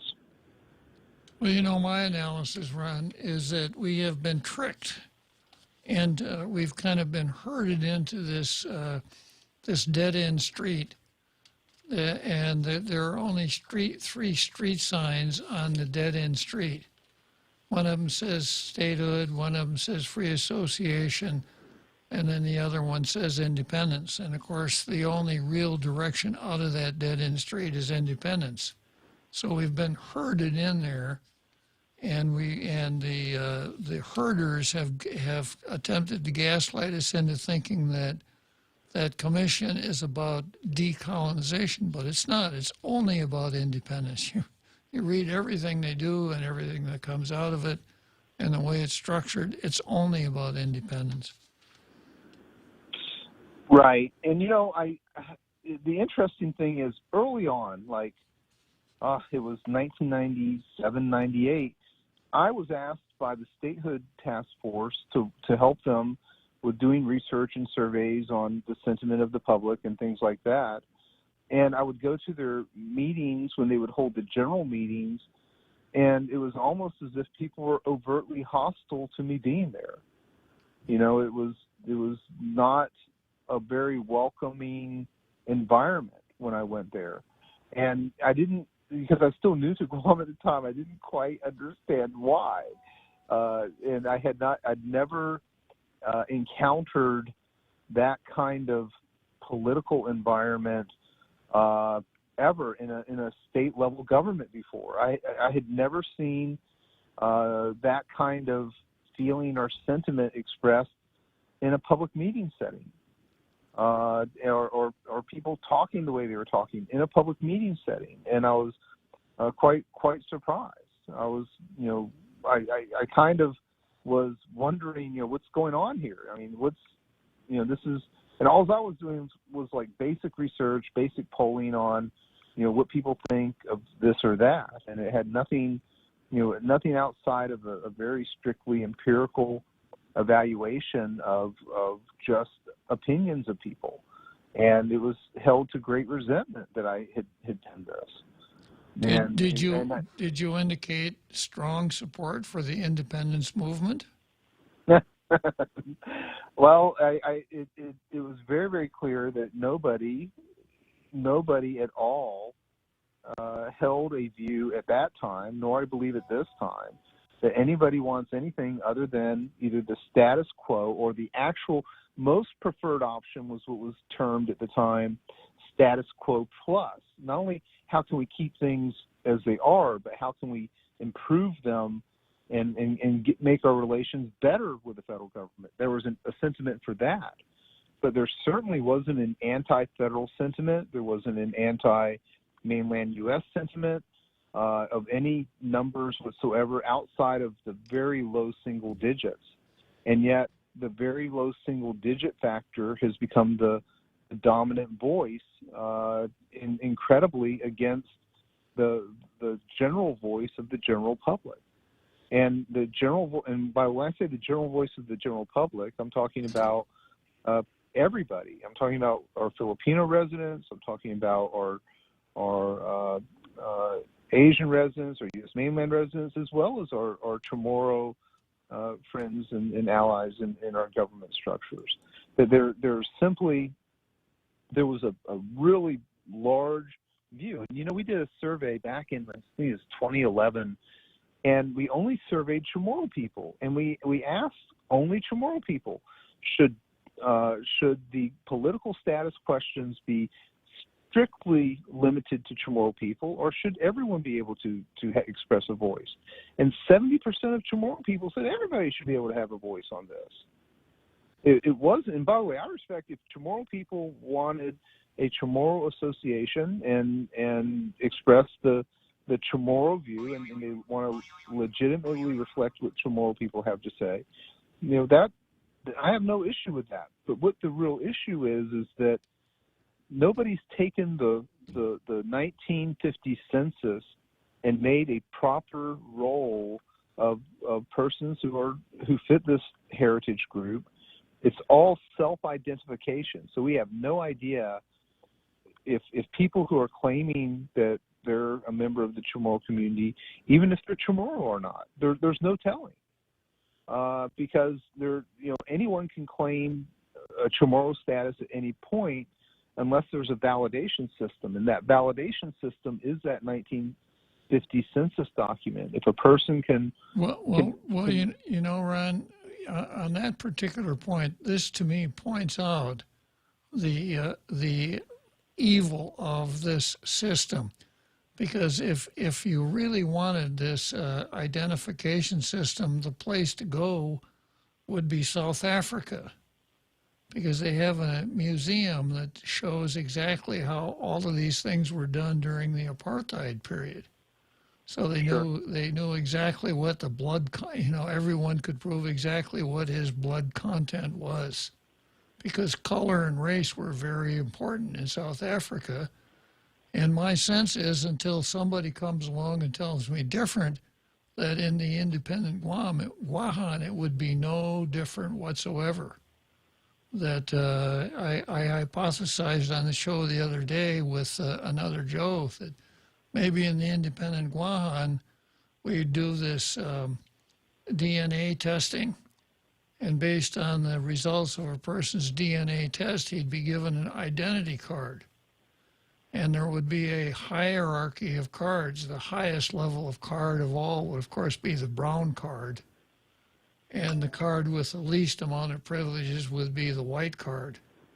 But once you start getting into this idea, well, the government has to be able to know who's Chamorro, who's not, who's, if you are, what percentage, et cetera.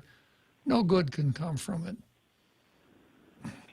I certainly agree that, we struck as a country. The United States has really taken major efforts to be we went through major turmoil to try to correct some of the ills of the past. And I think that a lot of efforts in the United States have been directed toward that really aren't really recognized, just how much effort was taken to ensure that we treat everyone fairly. And then we end up turning around and having these really patently unfair dynamics going on. In the Davis case, one researcher hired by the law firm that was doing the Davis case, he found that quite a number of Chamorro people had been cut out of the self-determination process because of the way that they had made these determinations. That is that they should have, if they were Chamorro, they should have been allowed to vote. And yet the lens through which they were interpreting who could vote and who couldn't, technically they weren't supposed to be able to. And I'm not sure if people really know that or not, that this fairly, I don't want to say radical, but this fairly non-common view of who should vote and not ends up creating those really bad results. And I think that one of the key things that bothers me a little bit is you had the courage to go to the Rotary Club, express a rational opinion of what you believed the boundaries and limits are of this question. You gave your facts and you presented your facts and ideas. And in return, you just get bloviating. Hey, Ron, I got a break here, but you just got to my favorite subject, me. So why don't you hang on and you can we'll go to Churchill Downs together and you can help me down the home stretch. Sounds great, sir. Thank you. Leah Dunca from Security Title here with a little information about trusts. A trust is a legal entity capable of owning property. It can protect property from issues such as lawsuits or divorce and can be used to distribute property and avoid probate. Many trusts start as revocable but become irrevocable when the initial trustees die. Work with your estate planning attorney to see if a trust is a good fit for your family property.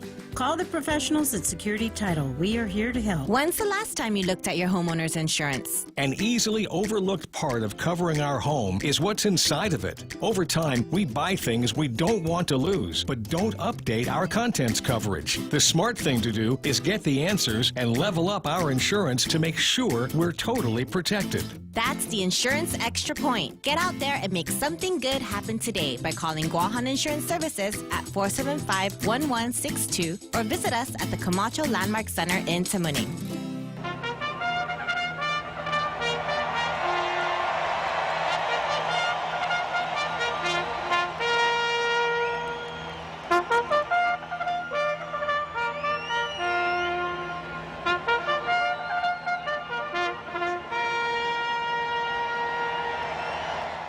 So here we are, home stretch, Louisville, Kentucky, Churchill Downs, and riding with me down the home stretch is none other than Ron McNinch, who was talking about my little chat at the Rotary Club. And what were you saying, Ron, to pick it back up?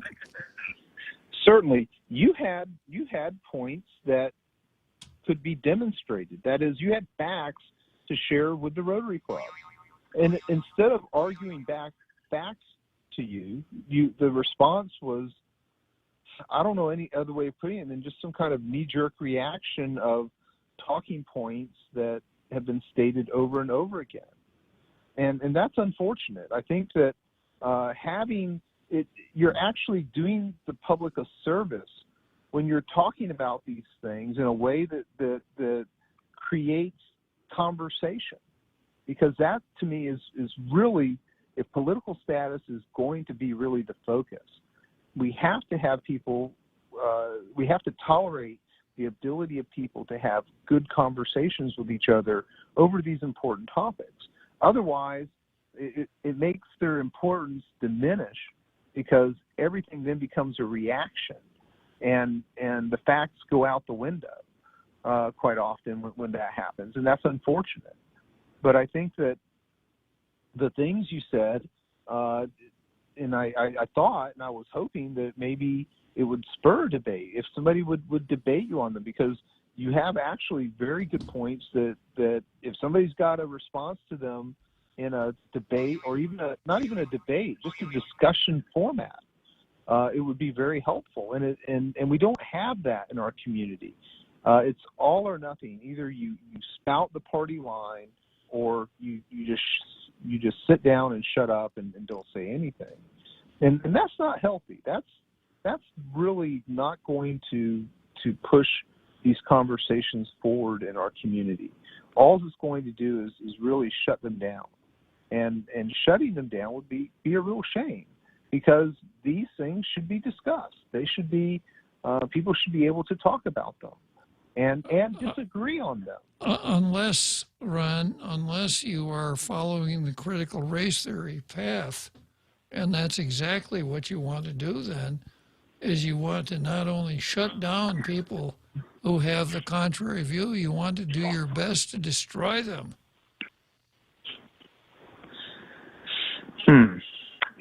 Yeah, that's unfortunate, because the destruction model only works when a person's personality is fragile enough to actually believe that social media is anything more than just a comic book people anonymously post to, which is really what it is. In reality, social media, Facebook and Twitter are simply comic book caricatures. It's not really reality. People on these mediums are not your real friends. They don't really know you. They don't really, the opinions in these social media kinds of platforms are simply no more than graffiti that we at least at this point in time, treat as something more than graffiti, and that's really a shame. Good point, Ron. And here we are at the finish line here at Churchill Downs. So thanks for riding along with me this afternoon. We'll see you tomorrow, okay? Hey, have a great day, sir. Thank you.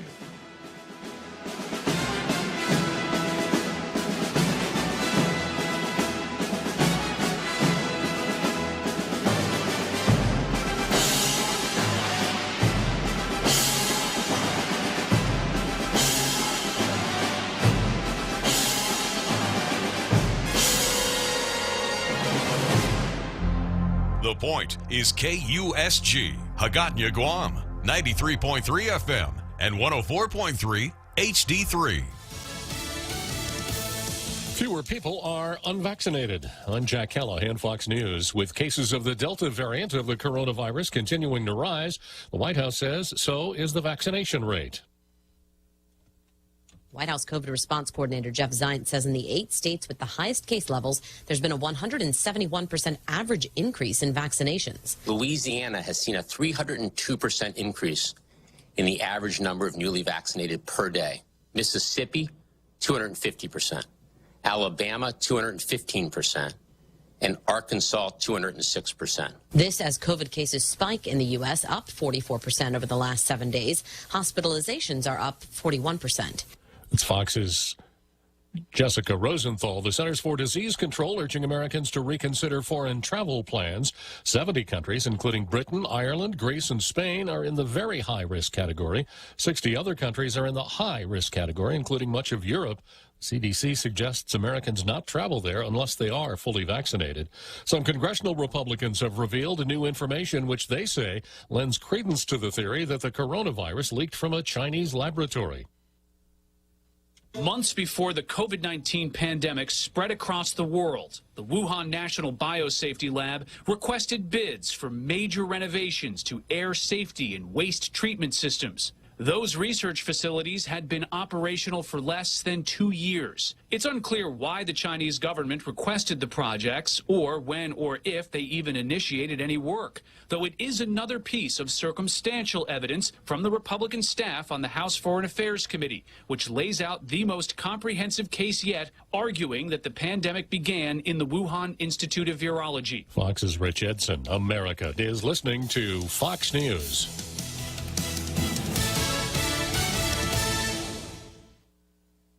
Hey, it's Brett Larson, inviting you to download and listen to the new daily Fox on Tech podcast. There's part of a colorful late 90s iMac on Mars. It's an idea that seems a lot like